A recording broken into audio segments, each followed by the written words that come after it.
The most famous voice in America knocked on the door of a woman nobody had ever heard of. He had flown across the country to do it. He had not told anyone he was going. He had simply read her letter, stood up from his desk, and gone. Because some things cannot be answered with words on paper. Some things require you to show up. Eleanor had not expected anyone to knock on her door that Tuesday afternoon. She was 74 years old, and the truth was that her door didn't get knocked on very often anymore. So when she heard it, 3 quiet knocks, unhurried, patient, she assumed it was the neighbor with the wrong address. She was not prepared for what she found when she opened the door. Sam Cooke was standing on her porch. Eleanor stood in that doorway for a long moment. She didn't speak. She couldn't, because standing on her porch in a perfectly tailored suit with the quiet patience of a man who had nowhere else he needed to be was the voice she had been listening to alone in her living room for the past 3 years, the voice that had gotten her through the worst nights, the voice she had written to because she had nobody else left to tell. Eleanor Marsh had lived in the same house in Dayton, Ohio for 41 years. She had raised 3 children there. She had buried her husband there, Walter, who had died of a heart attack on a Wednesday morning in 1961, quietly in the kitchen, while Eleanor was in the next room. She had stayed in the house because leaving felt like losing him twice. Walter Marsh had been many things: a good man, a steady provider, a husband who showed his love not in grand gestures, but in the accumulated weight of 40 years of small, consistent kindnesses. He had made Eleanor's coffee every morning without being asked. He had held her hand through 3 difficult pregnancies and 3 difficult labors, and 3 children who had grown up and moved away to their own lives in their own cities. He had been there, always, in the particular way that reliable people are there, not dramatically, not loudly, but completely. And then, one Wednesday morning in 1961, he was gone, and Eleanor was alone in a house that had been built for 2 and now held only 1. Her children called. They visited when they could, which was not often because life is demanding and distance is real, and good intentions do not always survive the competing pressures of jobs and children and the relentless forward motion of everyone's existence. Eleanor understood this. She did not blame them. She was from a generation that did not speak easily about loneliness, that considered it a private matter, something to be managed quietly and not burdened onto others. So she managed it quietly. She cooked for 1. She sat in the living room where she and Walter had spent 30 years of evenings together. She read. She tended the small garden in the backyard that Walter had started, and that she continued out of a combination of habit and love and the need to have something living to care for. She went to church on Sundays. She was, to anyone who observed her from the outside, a woman managing her life with dignity and composure. From the inside, it was different. From the inside, the house was very large and very quiet, and the evenings were the hardest part. The particular hour between 7 and 8, when she and Walter used to sit together after dinner, when the day was done and there was nothing required of either of them except to simply be in the same room. That hour had become, in the 3 years since his death, almost unbearable. Except for the music. Eleanor had always loved Sam Cooke's voice. She had loved it since the first time she heard it on the radio years earlier. That warmth, that control, that quality of speaking directly to something inside a person that most music only grazed the surface of. After Walter died, she found herself playing his records more and more, not as distraction exactly, more as company. The voice filled the house in a way that the silence couldn't be allowed to fill it. She played You Send Me when she needed to feel that love was still a real thing in the world. She played Bring It On Home to Me when the grief got too large to carry alone. She played "A Change Is Gonna Come" when she needed to believe that the particular darkness she was living in was not permanent, that something, eventually, would shift.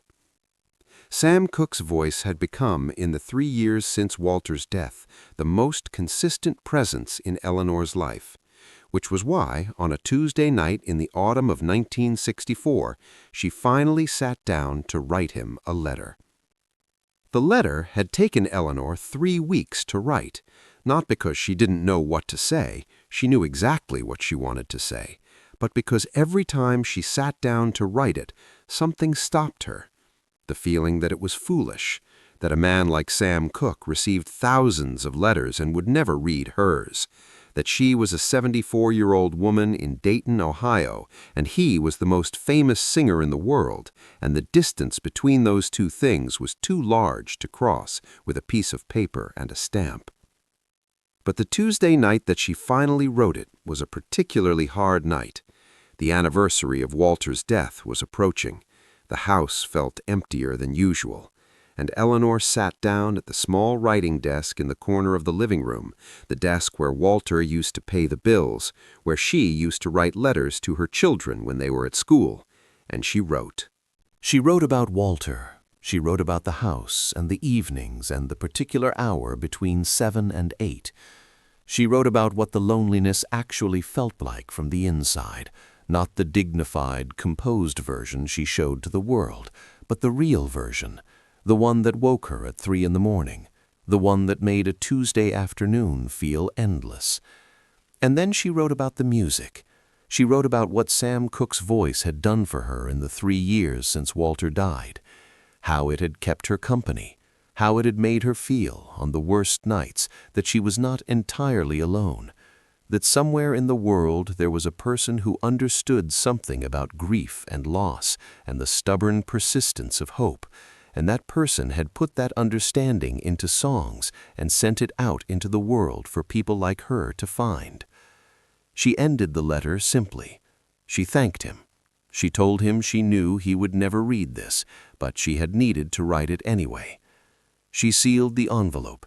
She walked to the mailbox at the end of the street. She put it in. She walked back to the house. She did not think about it again. She had said what she needed to say. That was enough. Sam Cooke's office in Los Angeles received several hundred letters a week. Most were handled by his assistant, sorted, cataloged, responded to with a standard printed reply that thanked the sender for their support. It was not possible in a life as busy as Sam's to read everything personally. He understood this and had made his peace with it. But occasionally a letter made it through. Something in the handwriting or the envelope or the particular quality of the paper caught his assistant's attention and ended up on Sam's actual desk rather than in the general pile. Eleanor's letter was one of these. Sam read it on a Thursday morning in November 1964. He read it once, quickly, the way he read most things. Then he set it down. Then he picked it up and read it again, slowly this time, from the beginning. He sat at his desk for a long time after he finished. The people who worked with Sam Cooke described him as a man who was always moving, always thinking 3 steps ahead, always calculating, always aware of the next thing that needed to happen. He was not a man who sat still, which is why what happened after he read Eleanor's letter was so unusual. He simply sat, for perhaps 20 minutes, in complete stillness, with the letter on the desk in front of him. Then he called his assistant in and told her to clear his schedule for the following Tuesday. When she asked why, he said he had something he needed to do. When she asked what, he said it was personal. He booked a flight to Dayton, Ohio. He did not tell anyone where he was going. He did not bring anyone with him. He took a cab from the airport to the address on Eleanor's envelope, and he stood on the sidewalk in front of a small house in Dayton, and he looked at it for a moment. The garden in the front, the curtains in the window, the particular quietness of a house that holds only one person, and then he walked up the path and knocked on the door. 3 quiet knocks, unhurried, patient. Eleanor made tea. It was the only thing she could think to do. Sam Cooke was sitting in the chair that Walter used to sit in. She had not planned this, had not thought about where to put him, and he had simply settled into the nearest chair with the ease of someone who is comfortable anywhere, and Eleanor was in the kitchen making tea because her hands needed something to do. She stood at the kettle and listened to the silence from the living room and thought about the impossibility of what was happening. Sam Cooke was in her living room, in Walter's chair, on a Tuesday afternoon in November. She had written a letter that she had assumed would disappear into the vast indifference of a famous person's mail pile, and instead it had produced this: a man on her porch, 3 quiet knocks, the most recognizable voice in America, asking if she had time to talk. She had time. She had nothing but time. She brought the tea out on the good tray, the one she used for company. She sat across from him. They looked at each other for a moment in the way that 2 people look at each other when the situation they are in is so far outside anything either of them has experienced that ordinary social scripts simply don't apply. Sam spoke first. He said he had read her letter. He said he was sorry about Walter. He said it simply, without performance, the way people say things when they actually mean them, rather than when they are trying to seem like they mean them. Eleanor said thank you. She said she hadn't expected. She stopped. She started again. She said she hadn't expected anyone to read it. Sam said he read every letter he could. He said he didn't always get to respond the way he wanted to. He said her letter had said something that he had needed to hear. Eleanor looked at him. She asked what she could possibly have said that Sam Cooke needed to hear. He was quiet for a moment. Then he said that her letter had reminded him who he was singing for. That sometimes, in the business of everything, the record label and the contracts and the performances and the machinery of it all, he lost sight of the person on the other end, the person sitting alone in a living room at 7 in the evening, the person who needed the music to mean something real because everything else had gone quiet. He said her letter had given that person a face. Eleanor didn't say anything for a long time after that. The house was quiet around them, the particular quiet of a Tuesday afternoon in November in a small house in Dayton, Ohio, where nothing remarkable was supposed to happen. Sam stayed for 2 hours. They talked about Walter. They talked about the music. They talked about what it meant to lose someone who had been so woven into the fabric of your daily life that their absence created a shape, a specific, unmistakable shape in everything that remained. Sam listened the way people rarely listen, completely, without waiting for his turn to speak, with the full weight of his attention. When he left, he shook Eleanor's hand at the door. He thanked her for the tea. He said he hoped the evenings would get easier. Eleanor said she thought they might. She stood in the doorway and watched him walk down the path and get into the waiting cab. She stood there until the cab turned the corner and disappeared. Then she went inside. She went to the writing desk in the corner of the living room. She picked up the letter he had left, a short note written on hotel stationery that he had placed on the tray while she was saying goodbye. She read it. 4 lines written in careful cursive on hotel stationery. The last line read, "Every song I've ever written was for someone like you. I just didn't know your name until today." She folded it carefully. She put it in the small wooden box where she kept the things that mattered most. Eleanor Marsh lived for another 19 years after that Tuesday afternoon in November 1964. She moved twice, she lost more people she loved, she went through the ordinary devastations that a long life accumulates. But through all of it, through every move, every loss, every difficult year, there was one thing she never let out of her sight: the note from Sam Cooke. Still in the wooden box, still folded the way she had folded it the first time, still exactly where it needed to be.